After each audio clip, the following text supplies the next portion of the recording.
మా కార్యకర్తలు మీడియా మిత్రులు అందరికీ పేరు పేరున నమస్కారం తెలియజేస్తా ఉన్నా. ముందుగా గెలిచిన వారందరికీ నా పక్షాన బీఆర్ఎస్ పార్టీ పక్షాన అందరి పక్షాన మీకు హృదయపూర్వక శుభాకాంక్షలు, అభినందనలు. ఈ గెలుపు మామూలు గెలుపు కాదు, అద్భుతమైన గెలుపు. రేవంత్ రెడ్డి కాలికి బల్పం కట్టుకో తిరిగిండు, గల్లి గల్లి తిరిగిండు.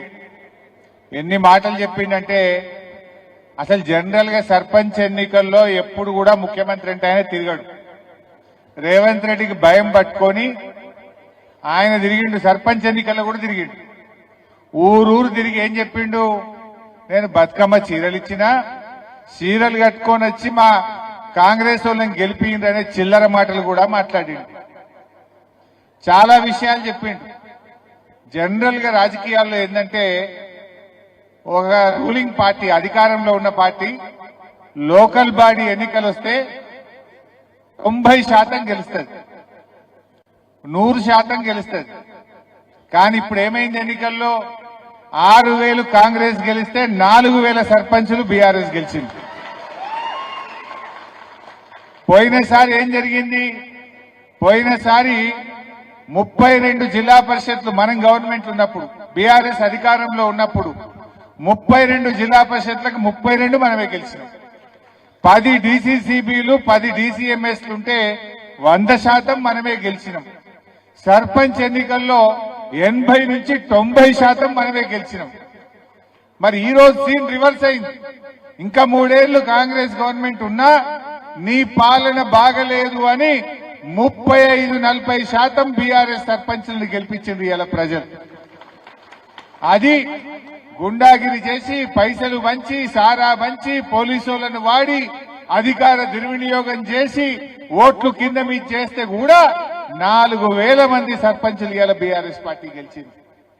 రేవంత్ రెడ్డి అప్పుడప్పుడు అంటాడు, ఏ బీఆర్ఎస్ లేదు, చచ్చిపోయింది, లేదు లేదంటాడు.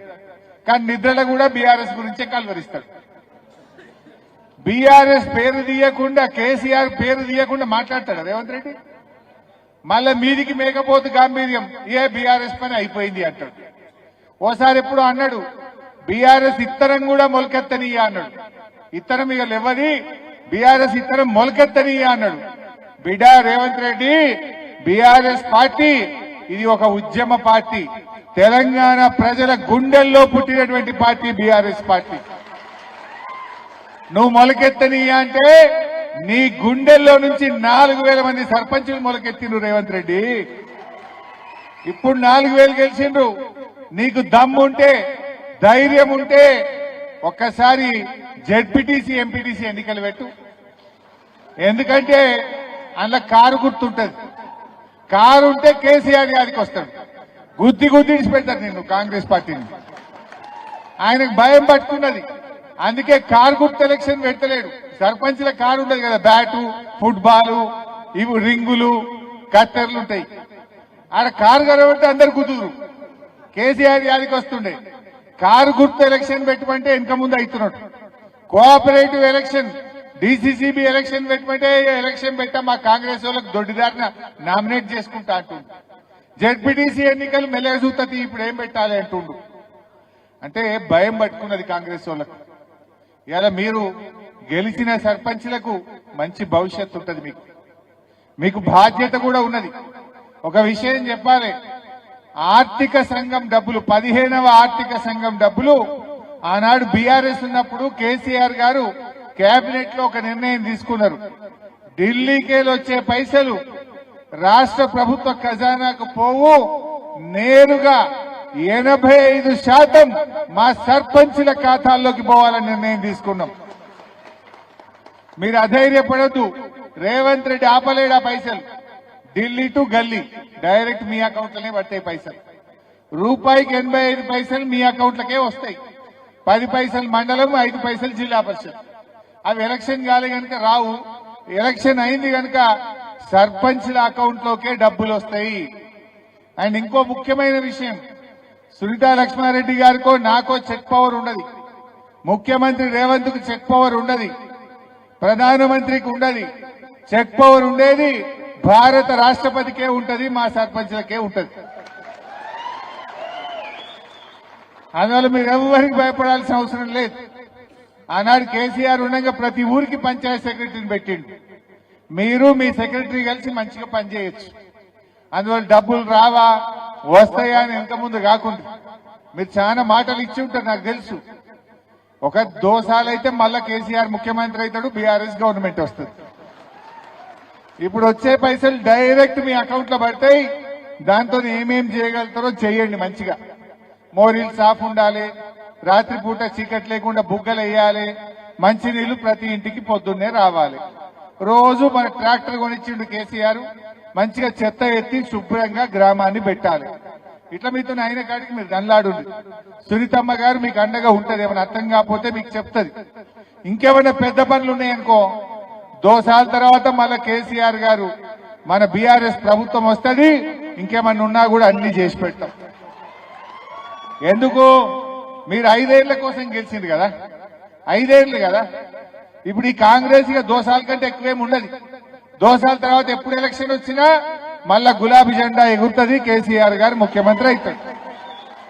అప్పుడు మంచిగా మీ పనులు ఇంకేమైనా మిగిలిపోయినాయి ఉంటా, నా బాధ్యత సునీతమ్మ బాధ్యత, తప్పకుండా వాటిని మీకు చేపిస్తాం. ఇంకేమైనా మిగిలిపోయినాయి ఉంటే ఎవడన్నా మిమ్మల్ని తిప్పలు పెట్టి రాసి పెట్టుకోండి. మన గవర్నమెంట్ వచ్చినాక మిత్తితో సహా అని చెల్లిద్దాం. ఏం భయపడకూడదు, ఎవరిని విడిచిపెట్టేది లేదు ఈ తాప. సో ధైర్యంగా ఉండండి. మా ఓడిపోయిన వాళ్ళు ఉన్నారు, మీరు కూడా బాధపడద్దు. మొన్న నేను చూసింటి మా సిద్దిపేట్ల కొన్ని కాన్స్టిట్యున్సీలో చూసింటి. ఈ తాప ఎవరు గెలిచిందే బాగా అంటే పోయిన తాప ఓడిపోయిన వాళ్ళు ఈ తాప గెలిచింది. ఎక్కువ మంది పోయిన తాప ఓడిపోయిన వాళ్ళు ఈ తాప సర్పంచ్లు అయింది. అందువల్ల ఓడిపోయిన వాళ్ళు బాధపడకుండా మీకు భవిష్యత్తు ఉంటుంది, గెలిచిన వాళ్లకు బాధ్యత ఉంటుంది. మీకు భవిష్యత్తు ఉంది, మీకు బాధ్యత ఉంది. అందువల్ల ఎవ్వరు కూడా నారాజు కాకండి. ఓడిపోయిన తమ్ముళ్ళు కూడా బీఆర్ఎస్ పార్టీకి, సునీతా లక్ష్మారెడ్డి గారికి మీరే సర్పంచులు, మీరే మాకు నాయకులు. మీ గౌరవం ఎప్పుడూ ఉంటది. ఏ పనున్నా తప్పకుండా మీకు చేసి పెట్టే సునీతమ్మ గారు చేస్తారు. మేమందరం కూడా మీకు అండగా ఉంటాం. సో ఈరోజు చాలా విషయాలు ఉన్నాయి. కాంగ్రెస్ ప్రభుత్వం వచ్చినాక ఏది కూడా సరిగా జరుగుతున్న పరిస్థితి లేదు. ఏం జరుగుతుంది మీకు తెలుసు కదా. ఏది చూసినా సగం సగం ఆగమాగం. ఇప్పుడు మొన్నటిదాకా రైతు బంధు 15,000 ఇస్తా అన్నాడు, ఇచ్చిండా? 2 పంటలు రైతు బంధు ఇచ్చిండు, 2 పంటలు ఎగ్గొట్టిండు. సగం ఇచ్చిండు, సగం ఎగ్గొట్టిండు. మధ్యలో ఒక వానకాలం ఎగ్గొట్టిండు. మొన్న యాసంగిలో 2 ఎకరాలకు ఇచ్చి మిగతా వాళ్ళందరికీ ఎగ్గొట్టిండు. అంటే రైతు బంధు సగం సగం. బోనస్ పోయిన వానకాలం ఇచ్చిండు, పోయిన యాసంగి ఎగ్గొట్టిండా లేదా? ఇప్పుడు దాని గురించి మాట్లాడతలేడుగా. ఇప్పుడు మళ్ళా వానకాలం ఇచ్చిండు, మళ్ళా యాసంగి ఎగ్గొట్టాడు.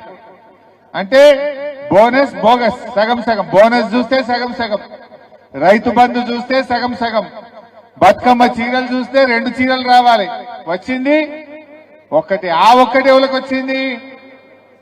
ఆ ఒక్కటి కూడా సంఘాల్లో ఉన్న వాళ్ళకే వచ్చింది. అంటే అత్తకు లేదు, బిడ్డకు లేదు, తల్లికి మాత్రం ఇచ్చిండు. ఇప్పుడు అత్త ఏమనుకోవాలి? నా కోడలు కట్టుకుంది కానీ నాకు ఇయ్యలే అనుకోదా? బిడ్డ ఏమనుకోవాలి? మా అమ్మకి వచ్చింది కానీ నాకు రాలేదు అనుకోదా?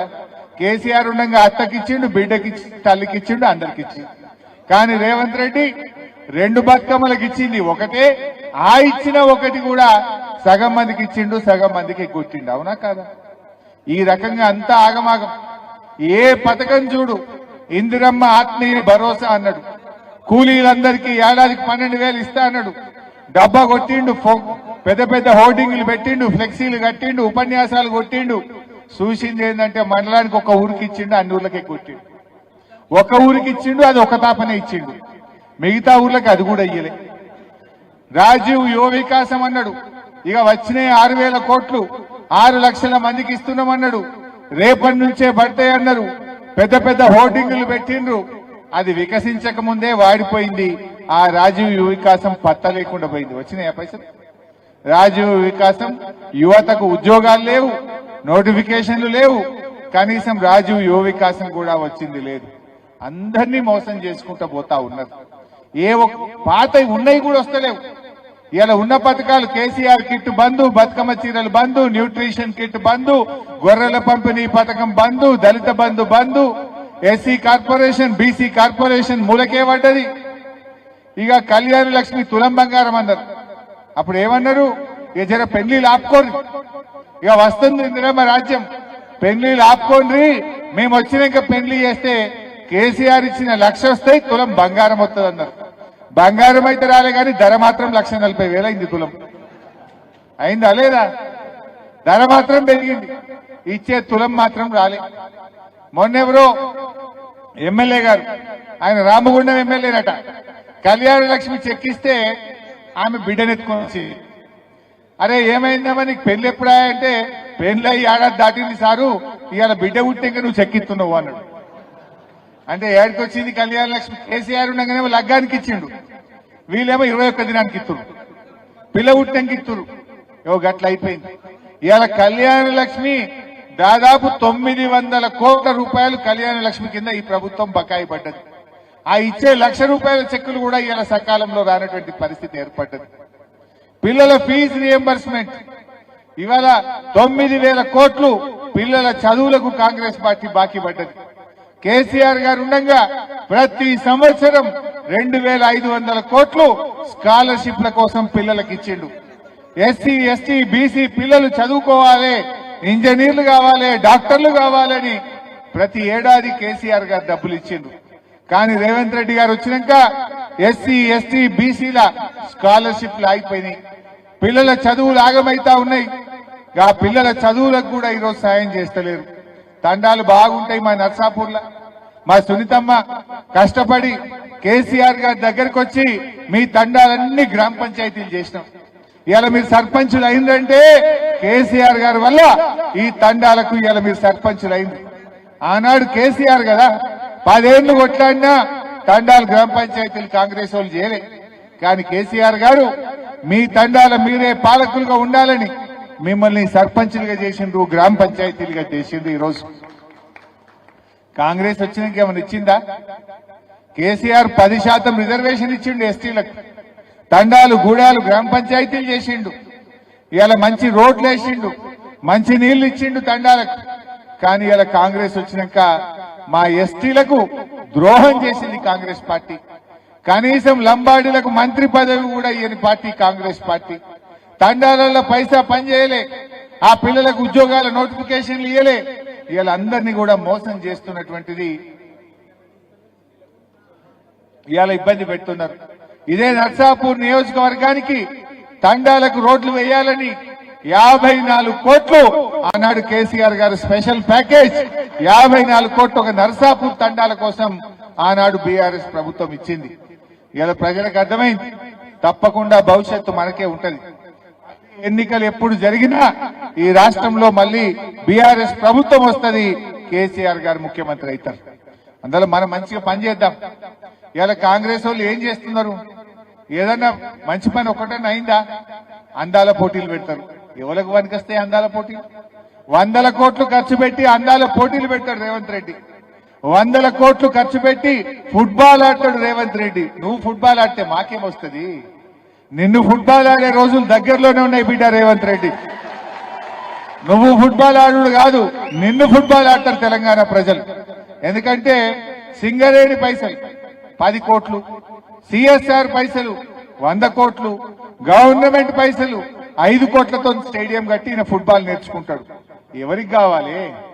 బీఆర్ఎస్ ఉన్నప్పుడు, మన గవర్నమెంట్ ఉన్నప్పుడు సింగరేణి పైసలతో స్కూళ్లు కట్టినాం, కాలేజీలు కట్టినాం, పిల్లల చదువుల కోసం ఆలోచన చేసినాం.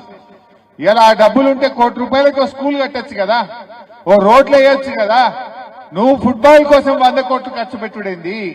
నువ్వు ఫుట్బాల్ ఆడడానికి 100 కోట్లు ఖర్చు పెడితే మా ప్రజలకేమొస్తుంది, మా పిల్లలకేమొస్తుంది అని నేను అడుగుతా ఉన్నా. అంటే నువ్వు అందాల పోటీల మీద ఉన్న ప్రేమ, ఫుట్బాల్ మీద ఉన్న ప్రేమ మా రైతులకు ఎరువులు సరఫరా చేసిన మీద లేకపోయా.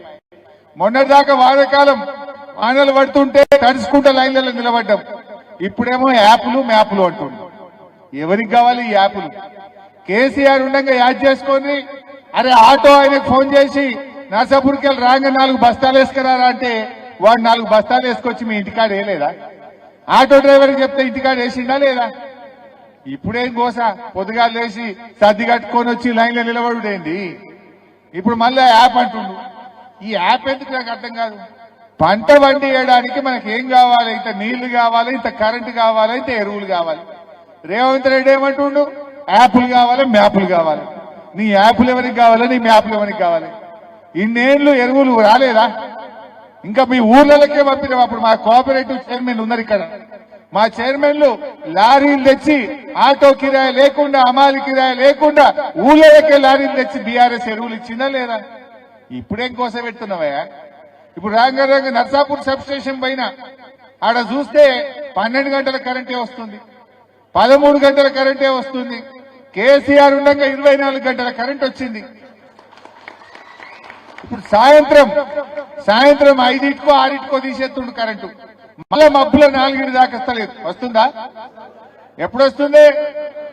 మబ్బుల 3టికి ఒకనాడు, 4టికి ఒకనాడు ఇస్తుంది. 4టికి వస్తుంది. ఎన్ని గంటలకు వస్తుంది? శైలి అవట్టు 4టికి కంట్రోల్ కరెంటు 4టికి వచ్చేది. అంటే చెప్పుడేమో 24 గంటలు, ఇచ్చుడేమో 12 గంటలు.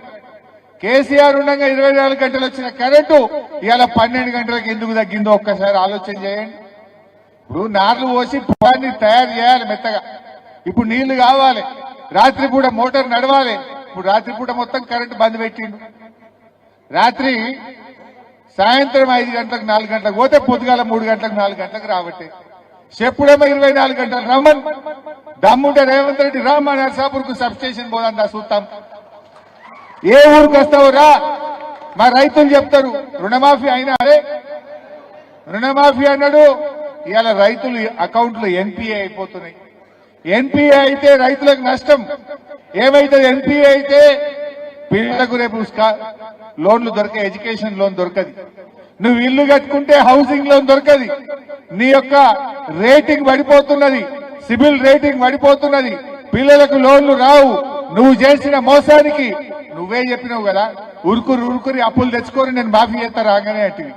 ఉరుకుని లైన్లు కట్టుండ్రి అంటివి. నేను నమ్మి అప్పు తెచ్చుకుంటే ఇవాళ లోన్లు మాఫీ కాకపోయి బ్యాంకుల అకౌంట్లు ఏమో ఎన్పిఏ కాబట్టి. దేవుడి మీద మన ఏడుపాయల అమ్మవారి మీద కూడా ఒట్టు పెట్టి చెప్పిండు. మెదక్ వచ్చినప్పుడు చెప్పిండు, మెదక్ చర్చి మీద ఒట్టు, ఏడుపాయల అమ్మవారి మీద ఒట్టు, 15 ఆగస్టు కల్లా అన్ని లోన్లు మాఫీ చేస్తా అన్నాడు. అయినా అదే అంతా మోసం. ఈ దేవుణ్ణి మోసం చేసినోడు రేపు మనుషుల్ని చేయడా? మనం చేసిండా లేదా? దేవుడు అంటే లెక్కలేనోడు మనుషులంటే ఈయనకో లెక్కనా? ఈ రకమైనటువంటి మనిషికి గుణపాఠం చెప్పే రోజులు దగ్గరలోనే ఉన్నాయి. అందరూ మంచిగా ధైర్యంగా ఉండండి. ఎవరు ఇబ్బంది పెట్టినా మేమందరం మీకు అండంగా ఉంటాం. భవిష్యత్తు మనదే. భద్రంగా పనిచేయండి, ప్రజలకు జవాబుదారితనంతో పనిచేయండి, మంచి పేరు తెచ్చుకోండి. మన బీఆర్ఎస్ పార్టీకి మంచి పేరు తేవాలని కోరుకుంటూ